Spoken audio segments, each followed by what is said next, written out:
Bom dia! Bem-vindo ao nosso Café com a Palavra.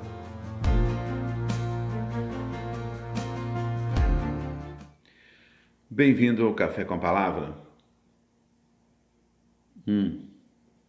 Deixa eu lembrar vocês para repostarem o café nas suas redes sociais, também nas suas listas de transmissão e nos seus grupos, tá legal? Nos ajude.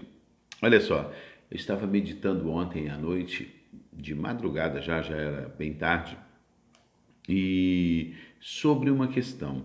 Se você tem uma empresa, um comércio, se você tem uma loja, uma rede de lojas, você não vai escolher na sua cidade onde você está aí, abrir uma rede de loja na avenida X e nessa mesma avenida, colado ou em frente, você abriria a mesma loja.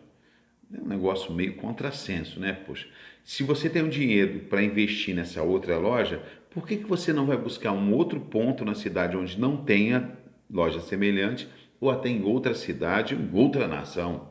É o mais correto, né? Por isso que essas grandes redes ganharam o mundo. Pensando assim. Não ficaram só ali, ela competindo com ela mesma. Não, para aqui agora eu vou ganhar novos mercados. E assim cresceram em redes que são mundiais. Ok? Isso é uma visão correta. Eu acho que é uma visão legal, sadia e correta. Só que essa visão deveria ser também a visão da igreja, cara. Pare e pense, deveria ser a visão da igreja. E a igreja está totalmente num processo contrário a esse. Eu vou te dar um exemplo aqui onde nós moramos. Tem uma igreja aqui, abre-se uma do lado, abre-se outra do outro lado e abre-se uma na frente. Meu amigo, tem locais aqui que a parede meia, meu. Aí eu fico pensando, bom, nós temos locais no Nordeste do Brasil, no Vale do Jequitinhonha, em outras regiões aí do nosso Brasil, nos grotões do Brasil afora, nas regiões mais longínquas, que precisa desesperadamente de ter ali um local para as pessoas poderem orar, poder adorar a Deus, né? Poder buscar a Deus, aprender de Deus, aprender esse evangelho, mas é muito mais confortável para mim escolher a outra rua do bairro e abrir uma outra ali. Nós estávamos na Índia, eu já falei isso aqui, nós fomos pegar um carro, uma caminhonete, subimos todo mundo em cima para nos levar para a igreja e falamos para o motorista o endereço, falamos, é na igreja, no endereço tal. O motorista falou, o que é igreja? O que é isso? A Índia tem mais de 1 bilhão de habitantes e precisa desesperadamente de pessoas lá pregando.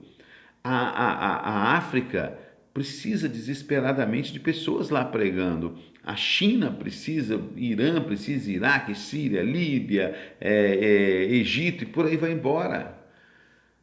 Cara, precisa desesperadamente, países aqui na América do Sul precisam.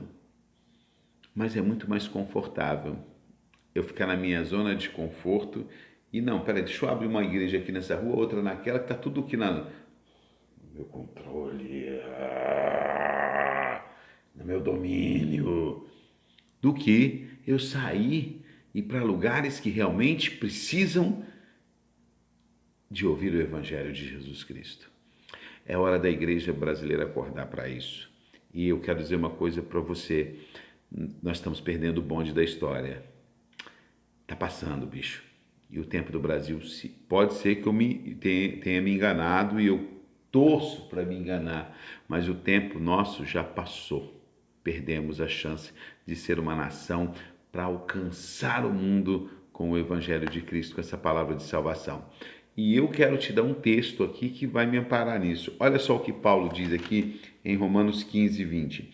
E desta maneira me esforcei por anunciar o Evangelho não onde Cristo houvera sido nomeado, para não edificar sobre fundamento alheio.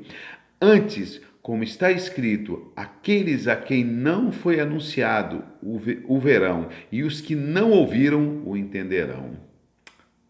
Paulo sacou isso há 2000 anos atrás, meu. Paulo sacou isso que a igreja não sacou, ou finge que não lê isso aqui, não quer entender. Paulo está dizendo isso, eu não vou ficar batendo onde já foi, eu vou para onde as pessoas precisam, onde ele nunca foi anunciado. É essa a missão da igreja, meu. Essa missão. Acorda, igreja brasileira. Acorda, igreja brasileira. Acorda.